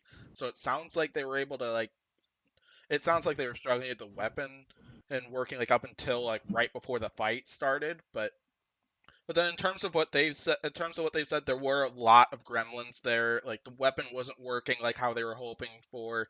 Same thing with the drive. Same thing with their mini bot too. But based off of what they said following that, lots of those gremlins, they said that it was fixed. And supposedly, if they get flipped over like that again, the spinner will help themselves right this time. And they commented that they'd end up doing like a backflip or two. But yeah, I personally am kind of like on the edge with them, but I want to see another fight out of it first and see another test from it. I don't know who it would be because I don't think there's been any publicly confirmed fights for Pardon My French either. But yeah. Yeah, I have two things left to add before the end. We get to the I do battle. too.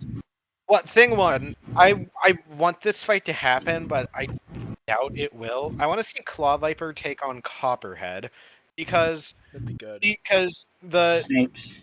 Robert Cowan took on Kevin in Arizona Robotic Combat, and that fight, Anxiety Attack versus Scary Terry on Robert Cowan's YouTube channel, it was a big explosion. So I know it won't be like a big explosion last time, but since that fight in ARC is near and dear to me, I want Claw Viper and Copperhead to fight.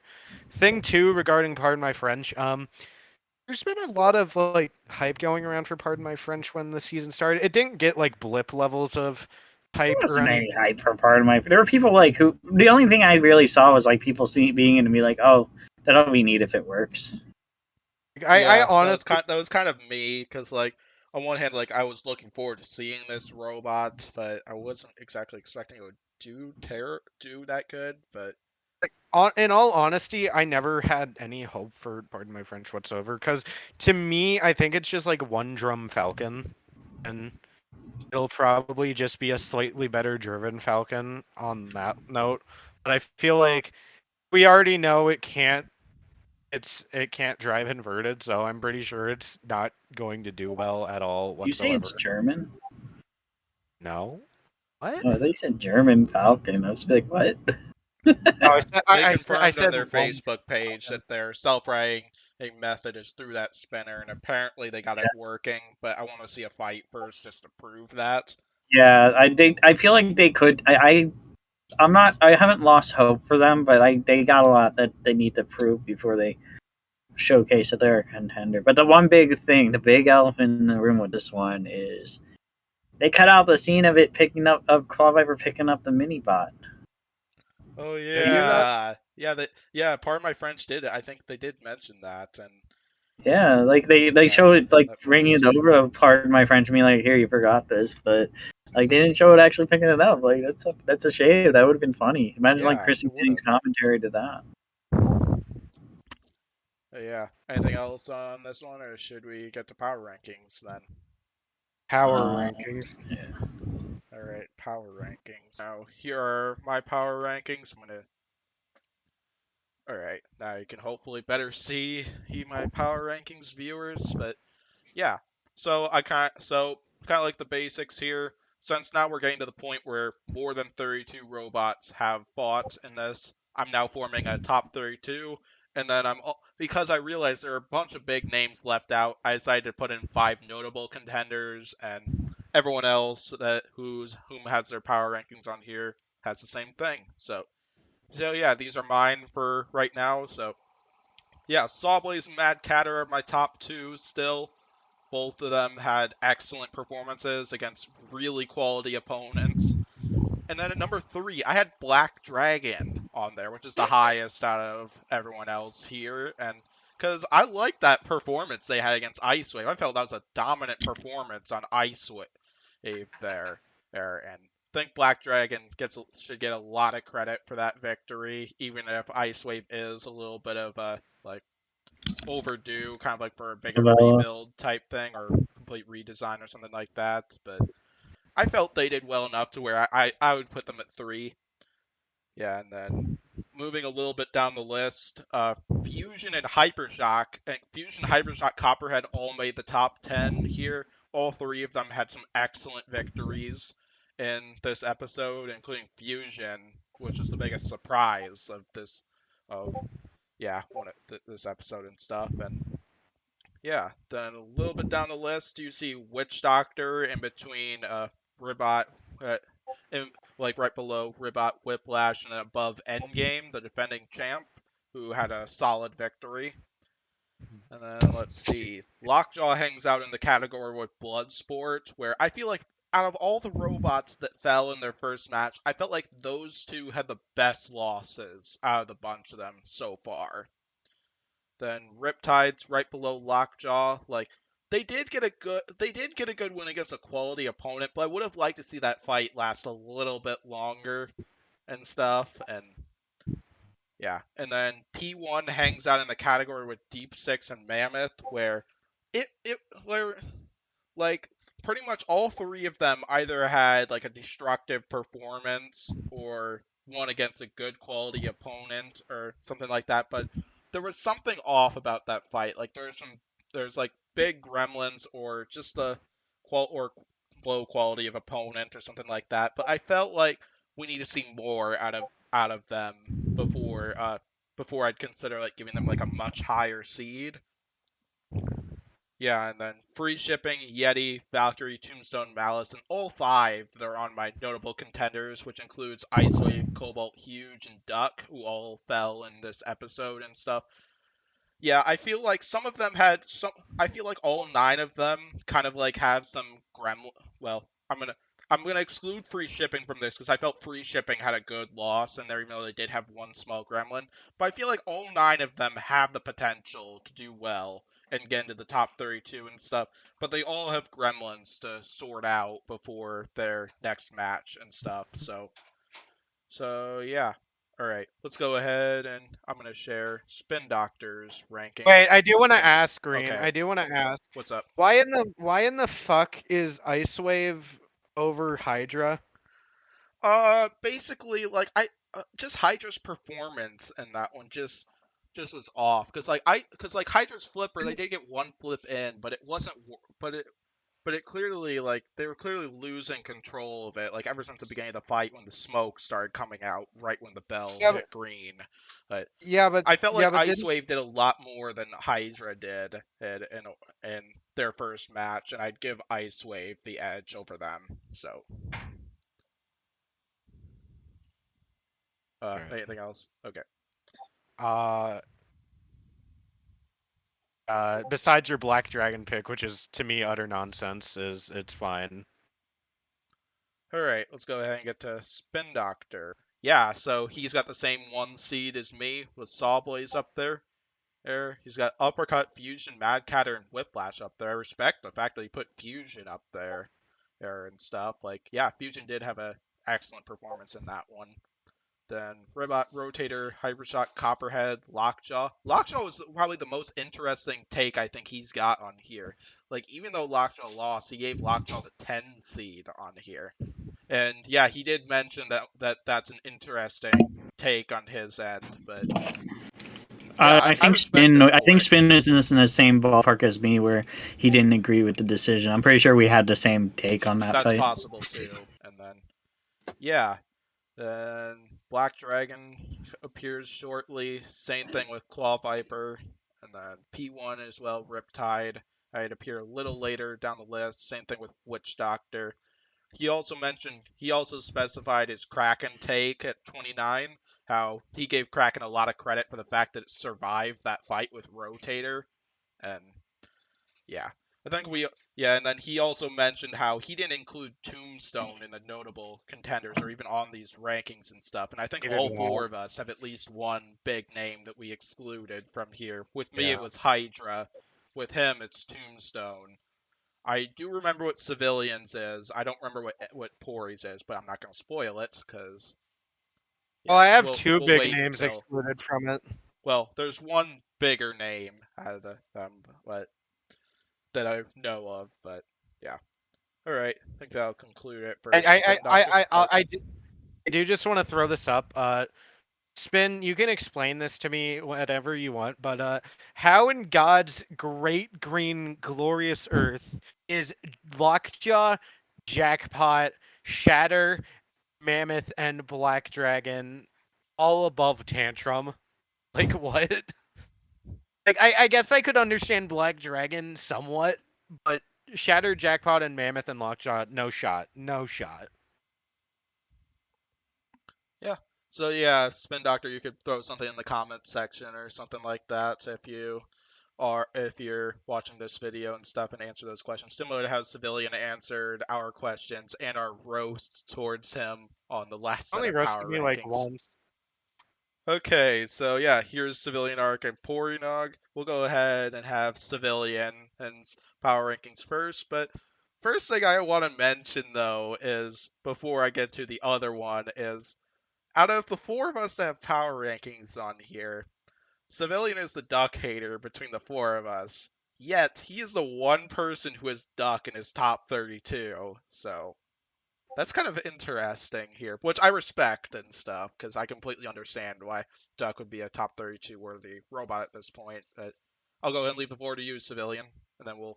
Yeah, so in our top rankings, we got our boy MC, we got Martin Mason, Mad Catter, your mind bitch Mad Catter, very dominant win over Yeti.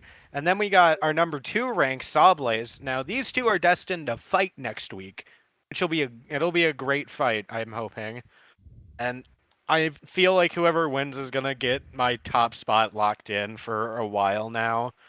Um On the other hand, also I graded all of the bots' performances of the fight. So I gave Mad Catter an S, and I gave Sawblaze an A plus. The only reason I gave Sawblaze an A plus and not an S is because Sawblaze casually lost its weapon belt like 2 minutes into the fight. So yeah, that's why. But going into our A rankings, we have Fusion and Hypershock. Both of them had pretty impressive wins. Fusion over Cobalt and Hypershock over Slammo.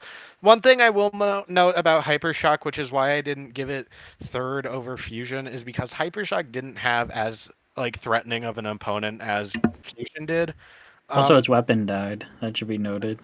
Yeah, that also should be. I was thinking of giving Hypershock an A minus, but the fight was kind of over at that point, so I didn't. But yeah, going further down into our list, we have the B pluses. We got my predicted champ last year, Tantrum, and Pory's continued predicted champ, Ribot. Both of them had really great performances, in my opinion. Only problem is Ribot didn't have a very impressive opponent, and Tantrum's weapon died. Then we get into the mid Bs. We got Copperhead, Shatter, Uppercut, Whiplash, Rotator, P1, and Black Dragon. All of them really impressive wins. I wouldn't say the most impressive, as some of them did have kind of meh performances, but they still had decent wins on their belts. Then going into the B minuses, y'all got Claw Viper, Riptide, Captain Shredderator, Valkyrie, Witch Doctor, Gigabyte, and Blip. Yeah, I saw some weirdo give Blip the top rank, which is absolute fucking nonsense. I just want to say, yeah, I've decided that anyone who fights Rusty automatically gets a B minus when they fight it.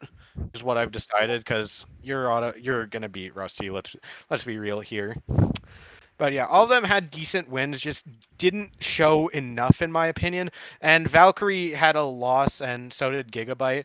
I feel like Valkyrie and Gigabyte were, at least in my opinion, the most impressive of the losers. I know some people might agree with the Valkyrie call, but a lot of people hate on my Gigabyte call. But I mean, I feel like Gigabyte did some good shit on Uppercut, and Valkyrie, as Green has said, Valkyrie did some major damage to P1. So yeah. Then moving down, we got our only C plus ranked bot, Bloodsport. Yeah, I feel like Bloodsport was doing very impressive in that main event, but just didn't just. I feel like it wasn't as destructive as I wanted it to be, so I gave it a C plus with that. If it took anything off of Whiplash, I'd give it a B minus though. Uh, Then we're going into our mid C rankings. We got Yeti, Mammoth, Jackpot, Deep Six, Duck, and Lockjaw. Yeah, main reason for Duck, I want to say, is that fuck didn't impress me all that much. It did have some good driving performances, like ramming head on into that weapon and then of Witch Doctor's weapon, and then just automatically killing it was pretty cool. And then it did get one push onto the screws, and it didn't piss itself at all. Well, I guess the lifter pissed itself, but I don't really know if that was just its lifter is fucking shitty or not. So yeah, remains to be seen. I have a question about that. Yeah. So I respect your decision to put Duck in the top 32, but how is Duck higher than Lockjaw and Blacksmith? Like, Blacksmith had a very unimpressive. Also, Blacksmith threw it just casually, set itself on fire like 2 minutes into the fight. I do not find that impressive whatsoever. yeah, but it still pushed free shipping around, still did damage. Lockjaw definitely had the push power in the fight it was Blacksmith shouldn't have won that fight, so yeah. I had Blacksmith scored for that, but if that said, you could argue free shipping over Duck as well, because free shipping basically had the same case as Duck, only its lifter actually worked. Well, I didn't find either to be that impressive, if I'm honest. And did you also question my Lockjaw call on being under Duck? I think. Yeah. Basically, I just feel like Duck just kind of held in there a lot more. It didn't. I feel like just Duck held in there a bit more. Lockjaw, while it had more control moments, I feel like Duck put up a bigger fight than Lockjaw. Well, I wouldn't say bigger fight, but it did like completely like immobilize Witch Doctor's weapon. Like Copperhead kind of just was slow which it usually is by the end of the fight. I mean, I've it seen took out one of the sides of Copperhead's drive. I'd say that's even more impressive than Witch Doctor's weapon dying, when Witch Doctor's kind of an unreliable bot to begin with. Actually, that happened 2 seconds in the fight, so Lockjaw didn't even do that. Yeah, but Okay, so now we go into our C minuses.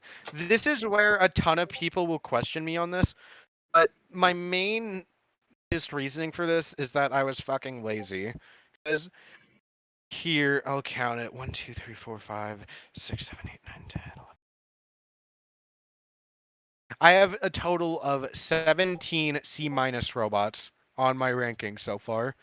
Now, I decided I would just go on a thorough, like, if there's any tie on the gradings, I'll just rank them in my own rankings thing. But there is so many C minuses, I kind of just gave up and RNG'd the shit. I do agree with how it RNG'd for the most part, in all honesty, because, like, Kraken, I did put Kraken as the best C minus. I'm definitely keeping Kraken as the best C minus, because I feel like it performed really great against Rotator. I don't know what I did with the other shit though, because I don't know how Slammo made it. I do kind of agree with where I put with Malice, Cobalt, Blacksmith, free shipping, Minotaur, and Hydra, and yeah, it kind of goes weird from there. The main ones I'm weirded out about are Slammo, Huge, and Icewave. But other than that, I kind of like how I RNG'd this, so yeah. How you did Also, include Endgame and the notables. I Or kind of even in agree the with notables. I kind of agree with not having Endgame in the notables, to be honest. Because Endgame did fuck all in that fight, and it only won because Hydra pissed itself.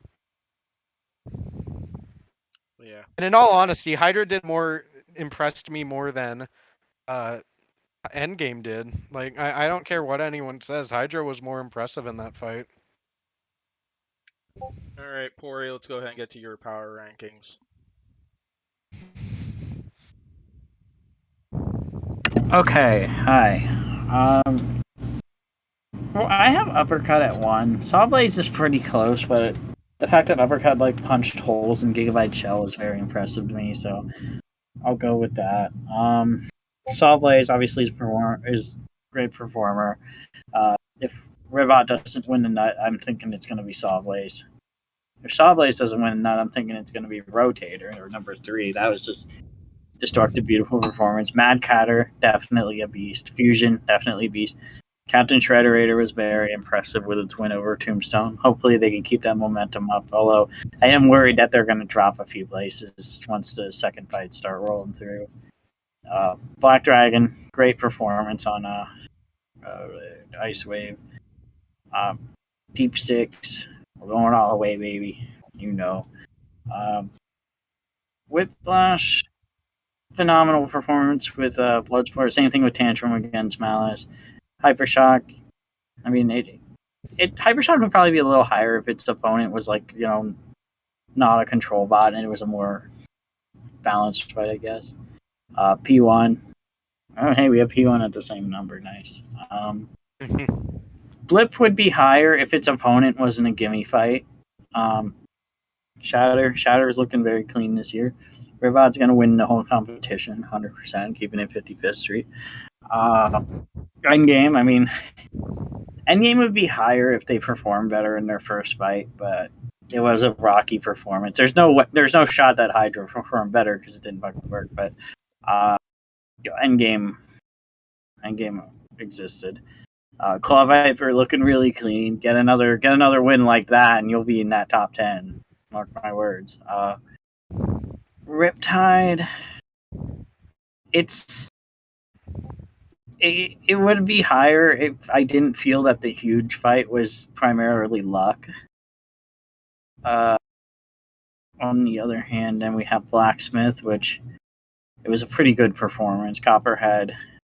If they had proper drive, they'd be a lot higher on this list. Jackpot, same kind of case. They were having drive issues. If they didn't, then they'd be a bit higher. Mammoth kind of got a lucky win there. Lockjaw, they did pretty good. Bloodsport did pretty good. Free shipping did pretty good. Witch Doctor, I don't know. I probably shouldn't put Witch Doctor that high, to be honest. Gruff and Bruff exists. They won that fight somehow. Valkyrie, they did some damage to P1 at least. Minotaur, they had a moment in the Saw Blaze fight. Deadlift is going to be the runner-up in 2021. Kraken had good moments in the first half of the fight with Rotator for sure, and Yeti, they were aggressive at least. Give them a little credit, I guess. But Mad Catter was just a very tough matchup for them, and we'll bounce back. Meanwhile, we have the notables, which are all robots that are kind of like they're okay, like they had all these robots definitely have potential to bounce back. I feel just depends on who they get matched up with, but yeah. That's awesome. So, yeah. Any questions, So, Civilian Arc? How the fuck is Black Dragon higher than Actually, how is Black Dragon higher than Tantrum, buddy? oh, I would agree that Black Dragon should be higher than Tantrum. Of course you do. Like, I don't want to not hear it. I want to hear just from because they are my favorite robot. Pennsylvania. I'm gonna keep it 55th Street actually. Keep it Okay. 55th. I'm gonna keep it 55th Street, Civilian Arc. 55th Street. Black Dragon had a harder opponent than Tantrum did. No, it didn't. In terms of quality, I would probably say they had the same quality opponent, but Black Dragon did a lot more in that fight and got a quality knockout in that one, while Tantrum, all the damage that was really noticeable Also, on Malice was Tantrum's weapon went out too. Yes, Tantrum's weapon went out too. I don't want to. If Tantrum's weapon was running that whole fight, then it would probably be like swapped. Honestly. No, I don't want to hear it. Y'all don't trust. Okay, any other questions, Civilian Arc? I don't trust Tantrum enough on this. Bro, I have Tantrum at 10th. That's not bad. Endgame's too high. Copperhead's too low. Yeah, I gotta ask why you have Copperhead at 20 and not higher. Because it had drive problems. If it was driving perfectly, Copperhead would be top 10 easy. Gotcha. I still put Copperhead higher than the majority of these opponents. Like Blacksmith, Copperhead did way better in. Riptide, Copperhead. Blacksmith was driving the whole fight. Riptide, like, kind of. Claw Viper, Copperhead had a much tougher opponent. Endgame did fuck all. Ribot, I put Ribot over. Yeah, I put Ribot over Copperhead. That's fair. Yeah, Ribot's going all the way. Shatter. I guess I can see your argument for that. Blip, no shot. P1, no shot. Hypershock, I put higher. I don't see your reasoning, buddy. You just have a boner for Copperhead, dude. Damn straight. And Tantrum too. And Tantrum. This is why you're the favela of the group. Yep. I get off on Tantrum kicking Black Dragon and Ribot's ass. Okay. Cory, when you start creating Dippy Egg merch, you should create a t-shirt that's got Civilian Arc on it and says Favela Arc right below it in text. I feel like that would border on like targeted harassment, though. Yeah, I could sue him for that. I could honestly God sue him for that shit. You couldn't sue me for that, but it would just be kind of like bad taste, you know. Bro, I could. Don't you see the fucking... You couldn't. You would have zero case with that, but I wouldn't do it because I'm a respectable guy. Unless you agreed to it and we made lots of money doing it. I mean, if you get that following basis... If I get that following, we sell lots of shirts, I give you a cut, you know, like, why not be favela? I take a 70-30 split from that, why not? Yeah, you can get 30, totally. 70-30 in Pory's favor, at least, so... Yeah, 70-30 Pory's favor. But yeah, so that'll do it for these power rankings here, and probably do it for this episode review. So yeah, thank you for watching this video. You should be sure to hit the like and subscribe button. Check out Pory and Civilian's channels. Their links to their channels will be in the description. And yeah, so can't wait for episode 4. The plan is to do a prediction podcast and an episode review podcast on it. And I will hopefully see you next time.